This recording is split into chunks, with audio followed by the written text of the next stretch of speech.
Chapter 1. This is what happened during the time of Xerxes, the Xerxes who ruled over 127 provinces, stretching from India to Kush. At that time, King Xerxes reigned from his royal throne in the citadel of Susa. And in the 3rd year of his reign, he gave a banquet for all his nobles and officials. The military leaders of Persia and Media, the princes, and the nobles of the provinces were present. For a full 180 days, he displayed the vast wealth of his kingdom and the splendor and glory of his majesty. When these days were over, the king gave a banquet, lasting 7 days, in the enclosed garden of the king's palace, for all the people, from the least to the greatest, who were in the citadel of Susa. The garden had hangings of white and blue linen, fastened with cords of white linen and purple material to silver rings on marble pillars. There were couches of gold and silver on a mosaic pavement of porphyry, marble, mother of pearl, and other costly stones. Wine was served in goblets of gold, each one different from the other, and the royal wine was abundant, in keeping with the king's liberality. By the king's command, each guest was allowed to drink in his own way, for the king instructed all the wine stewards to serve each man what he wished. Queen Vashti also gave a banquet for the women in the royal palace of King Xerxes. On the 7th day, when King Xerxes was in high spirits from wine, he commanded the 7 eunuchs who served him, Mehuman, Biztha, Harbona, Bigtha, Abagtha, Zithar, and Karkas, to bring before him Queen Vashti wearing her royal crown, in order to display her beauty to the people and nobles, for she was lovely to look at. But when the attendants delivered the king's command, Queen Vashti refused to come. Then the king became furious and burned with anger. Since it was customary for the king to consult experts in matters of law and justice, he spoke with the wise men who understood the times and were closest to the king, Karshina, Shethar, Admatha, Tarshish, Meres, Marsina, and Memucan, the 7 nobles of Persia and Media, who had special access to the king and were highest in the kingdom. According to law, what must be done to Queen Vashti? He asked. She has not obeyed the command of King Xerxes that the eunuchs have taken to her. Then Memucan replied in the presence of the king and the nobles, Queen Vashti has done wrong, not only against the king, but also against all the nobles and the peoples of all the provinces of King Xerxes. For the queen's conduct will become known to all the women, and so they will despise their husbands and say, King Xerxes commanded Queen Vashti to be brought before him, but she would not come. This very day, the Persian and Median women of the nobility, who have heard about the queen's conduct, will respond to all the king's nobles in the same way. There will be no end of disrespect and discord.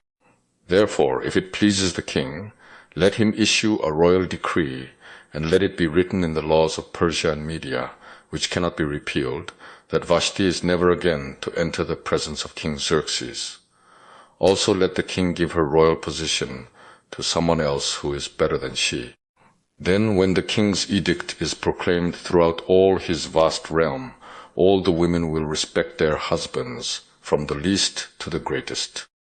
The king and his nobles were pleased with this advice, so the king did as Memucan proposed. He sent dispatches to all parts of the kingdom, to each province in its own script, and to each people in its own language, proclaiming in each people's tongue that every man should be ruler over his own household. Chapter 2. Later, when the anger of King Xerxes had subsided, he remembered Vashti and what she had done, and what he had decreed about her. Then the king's personal attendants proposed, let a search be made for beautiful young virgins for the king. Let the king appoint commissioners in every province of his realm to bring all these beautiful girls into the harem at the citadel of Susa. Let them be placed under the care of Hegai, the king's eunuch, who is in charge of the women, and let beauty treatments be given to them. Then let the girl who pleases the king be queen instead of Vashti. This advice appealed to the king, and he followed it.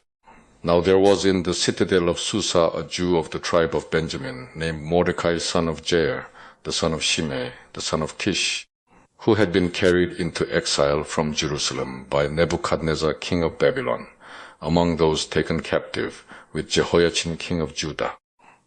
Mordecai had a cousin named Hadassah, whom he had brought up because she had neither father nor mother.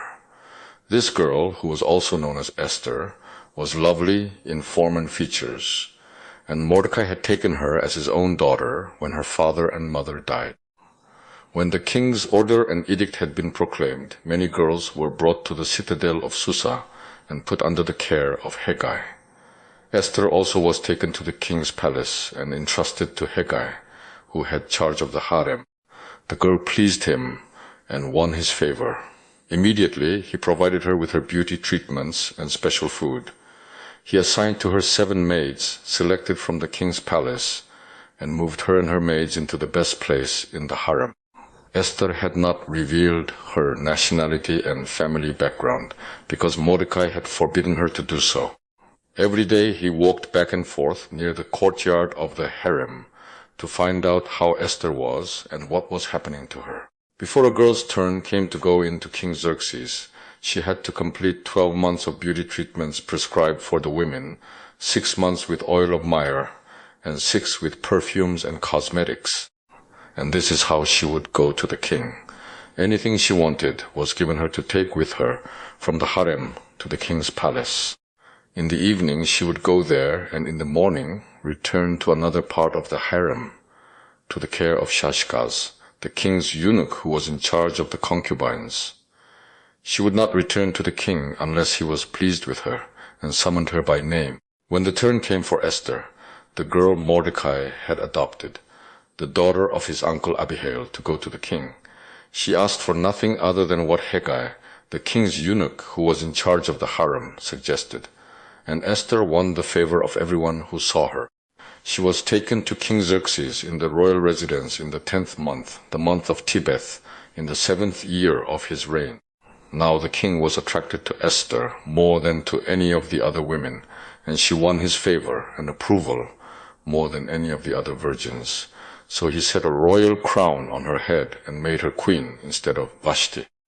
And the king gave a great banquet, Esther's banquet, for all his nobles and officials.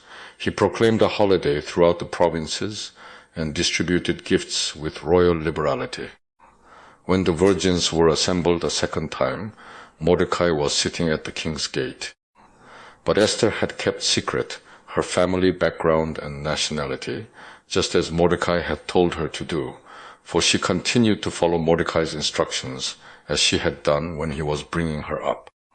During the time Mordecai was sitting at the king's gate, Bigthana and Teresh, 2 of the king's officers who guarded the doorway, became angry and conspired to assassinate King Xerxes. But Mordecai found out about the plot and told Queen Esther, who in turn reported it to the king, giving credit to Mordecai. And when the report was investigated and found to be true, the 2 officials were hanged on a gallows. All this was recorded in the book of the annals, in the presence of the king. Chapter 3. After these events, King Xerxes honored Haman son of Hammedatha, the Agagite, elevating him and giving him a seat of honor, higher than that of all the other nobles. All the royal officials at the king's gate knelt down and paid honor to Haman, for the king had commanded this concerning him. But Mordecai would not kneel down or pay him honor. Then the royal officials at the king's gate asked Mordecai, "Why do you disobey the king's command?" Day after day they spoke to him, but he refused to comply. Therefore they told Haman about it to see whether Mordecai's behavior would be tolerated, for he had told them he was a Jew. When Haman saw that Mordecai would not kneel down or pay him honor, he was enraged. Yet having learned who Mordecai's people were, he scorned the idea of killing only Mordecai. Instead, Haman looked for a way to destroy all Mordecai's people, the Jews, throughout the whole kingdom of Xerxes. In the 12th year of King Xerxes, in the 1st month, the month of Nisan, they cast the pur, that is, the lot, in the presence of Haman to select the day and month. And the lot fell on the 12th month, the month of Adar. Then Haman said to King Xerxes, "There is a certain people dispersed and scattered among the peoples in all the provinces of your kingdom, whose customs are different from those of all other people, and who do not obey the king's laws. It is not in the king's best interest to tolerate them. If it pleases the king, let a decree be issued to destroy them, and I will put 10,000 talents of silver into the royal treasury for the men who carry out this business." So the king took his signet ring from his finger and gave it to Haman son of Hammedatha, the Agagite, the enemy of the Jews. "Keep the money," the king said to Haman, "and do with the people as you please." Then on the 13th day of the first month, the royal secretaries were summoned. They wrote out in the script of each province and in the language of each people all Haman's orders to the king's satraps, the governors of the various provinces, and the nobles of the various peoples. These were written in the name of King Xerxes himself and sealed with his own ring. Dispatches were sent by couriers to all the king's provinces with the order to destroy, kill, and annihilate all the Jews, young and old, women and little children, on a single day, the 13th day of the 12th month, the month of Adar, and to plunder their goods. A copy of the text of the edict was to be issued as law in every province and made known to the people of every nationality, so they would be ready for that day. Spurred on by the king's command, the couriers went out, and the edict was issued in the citadel of Susa. The king and Haman sat down to drink, but the city of Susa was bewildered. Chapter 4. When Mordecai learned of all that had been done, he tore his clothes, put on sackcloth and ashes, and went out into the city, wailing loudly and bitterly. But he went only as far as the king's gate, because no one clothed in sackcloth was allowed to enter it. In every province to which the edict and order of the king came, there was great mourning among the Jews, with fasting, weeping, and wailing. Many lay in sackcloth and ashes. When Esther's maids and eunuchs came and told her about Mordecai, she was in great distress. She sent clothes for him to put on instead of his sackcloth, but he would not accept them. Then Esther summoned Hathach, one of the king's eunuchs assigned to attend her, and ordered him to find out what was troubling Mordecai and why. So Hathach went out to Mordecai in the open square of the city in front of the king's gate. Mordecai told him everything that had happened to him, including the exact amount of money Haman had promised to pay into the royal treasury for the destruction of the Jews. He also gave him a copy of the text of the edict for their annihilation, which had been published in Susa, to show to Esther and explain it to her. And he told him to urge her to go into the king's presence to beg for mercy and plead with him for her people. Hathach went back and reported to Esther what Mordecai had said. Then she instructed him to say to Mordecai, "All the king's officials and the people of the royal provinces know that for any man or woman who approaches the king in the inner court without being summoned, the king has but one law, that he be put to death. The only exception to this is for the king to extend the gold scepter to him and spare his life. But 30 days have passed since I was called to go to the king." When Esther's words were reported to Mordecai, he sent back this answer, "Do not think that because you are in the king's house, you alone of all the Jews will escape. For if you remain silent at this time, relief and deliverance for the Jews will arise from another place, but you and your father's family will perish. And who knows but that you have come to royal position for such a time as this?" Then Esther sent this reply to Mordecai, "Go, gather together all the Jews who are in Susa, and fast for me. Do not eat or drink for 3 days, night or day. I and my maids will fast as you do. When this is done, I will go to the king, even though it is against the law. And if I perish, I perish." So Mordecai went away and carried out all of Esther's instructions. Chapter 5. On the 3rd day, Esther put on her royal robes and stood in the inner court of the palace, in front of the king's hall. The king was sitting on his royal throne in the hall, facing the entrance. When he saw Queen Esther standing in the court, he was pleased with her and held out to her the gold scepter that was in his hand. So Esther approached and touched the tip of the scepter. Then the king asked, "What is it, Queen Esther? What is your request? Even up to half the kingdom, it will be given you." "If it pleases the king," replied Esther, "let the king, together with Haman, come today to a banquet I have prepared for him." "Bring Haman at once," the king said, "so that we may do what Esther asks." So the king and Haman went to the banquet Esther had prepared. As they were drinking wine, the king again asked Esther, "Now, what is your petition? It will be given you. And what is your request? Even up to half the kingdom, it will be granted." "My petition and my request is this. If the king regards me with favor, and if it pleases the king to grant my petition and fulfill my request, let the king and Haman come tomorrow to the banquet I will prepare for them. Then I will answer the king's question." Haman went out that day, happy and in high spirits. But when he saw Mordecai at the king's gate, and observed that he neither rose nor showed fear in his presence, he was filled with rage against Mordecai. Nevertheless, Haman restrained himself and went home, calling together his friends and Zeresh his wife. Haman boasted to them about his vast wealth, his many sons, and all the ways the king had honored him, and how he had elevated him above the other nobles and officials. "And that's not all," Haman added. "I'm the only person Queen Esther invited to accompany the king to the banquet she gave. And she has invited me along with the king tomorrow. But all this gives me no satisfaction as long as I see that Jew Mordecai sitting at the king's gate." His wife Zeresh and all his friends said to him, "Have a gallows built, 75 feet high, and ask the king in the morning to have Mordecai hanged on it. Then go with the king to the dinner and be happy." This suggestion delighted Haman, and he had the gallows built. Chapter 6. That night the king could not sleep, so he ordered the book of the Chronicles, the record of his reign, to be brought in and read to him. It was found recorded there that Mordecai had exposed Bigthana and Teresh, two of the king's officers who guarded the doorway, who had conspired to assassinate King Xerxes. "What honor and recognition has Mordecai received for this?" the king asked. "Nothing has been done for him," his attendants answered. The king said, "Who is in the court?" Now Haman had just entered the outer court of the palace to speak to the king about hanging Mordecai on the gallows he had erected for him. His attendants answered, "Haman is standing in the court. Bring him in," the king ordered. When Haman entered, the king asked him, "What should be done for the man the king delights to honor?" Now Haman thought to himself, "Who is there that the king would rather honor than me?" So he answered the king, "For the man the king delights to honor.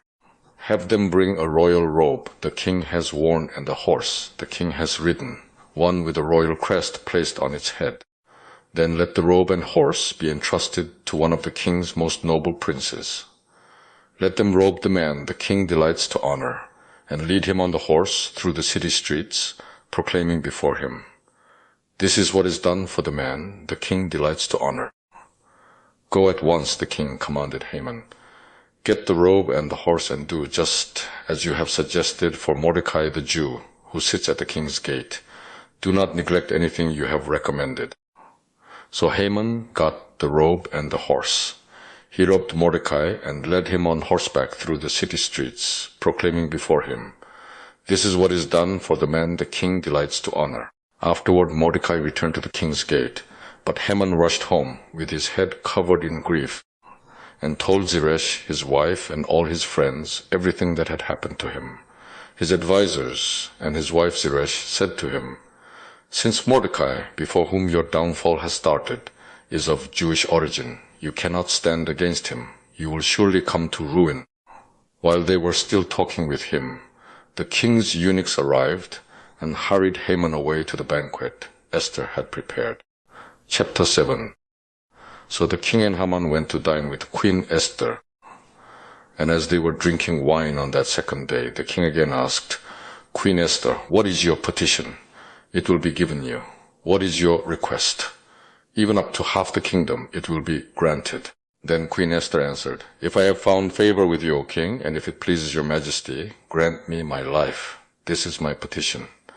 And spare my people. This is my request. For I and my people have been sold for destruction and slaughter and annihilation. If we had merely been sold as male and female slaves, I would have kept quiet, because no such distress would justify disturbing the king."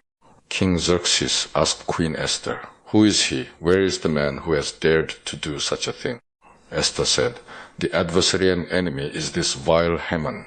Then Haman was terrified before the king and queen.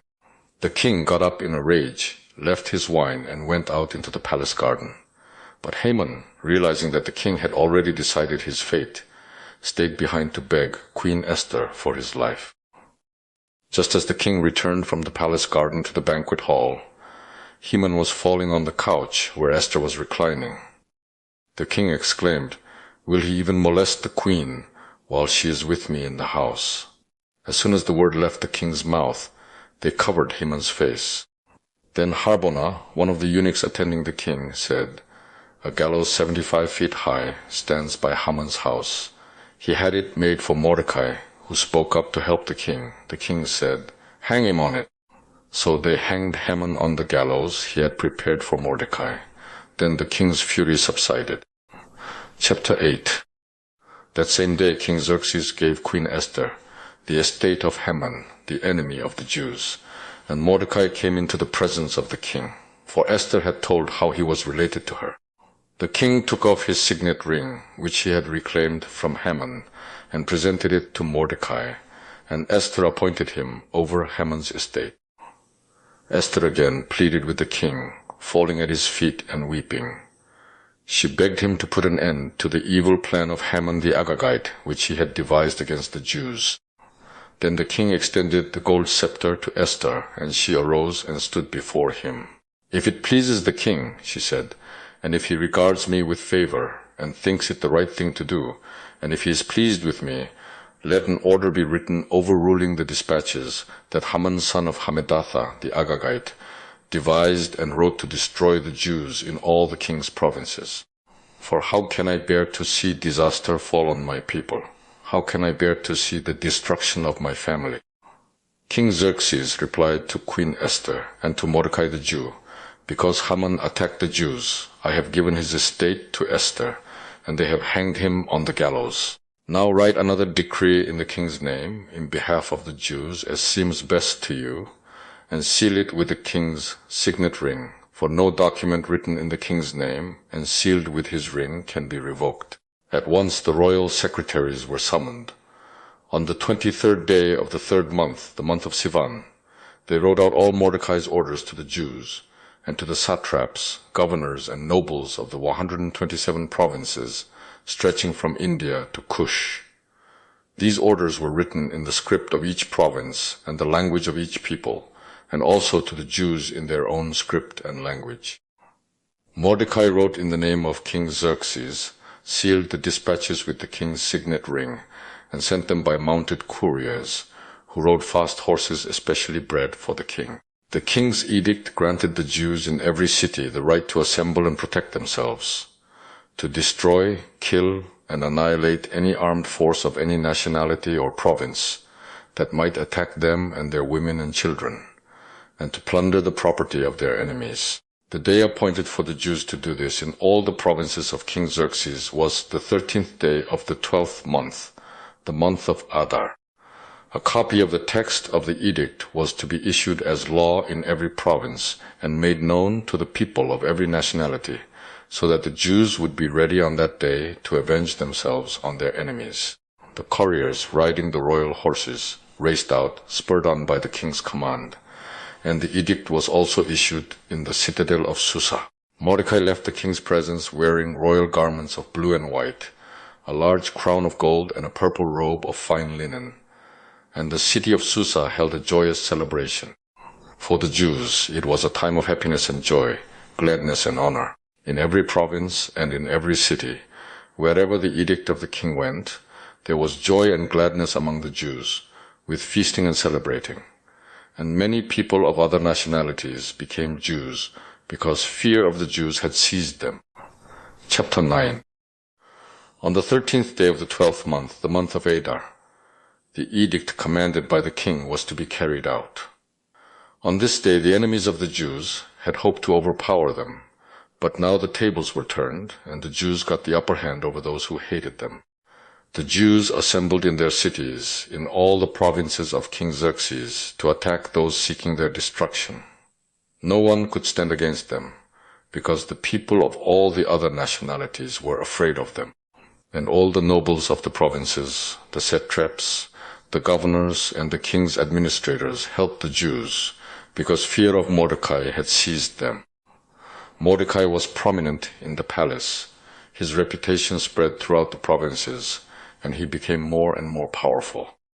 The Jews struck down all their enemies with the sword, killing and destroying them, and they did what they pleased to those who hated them.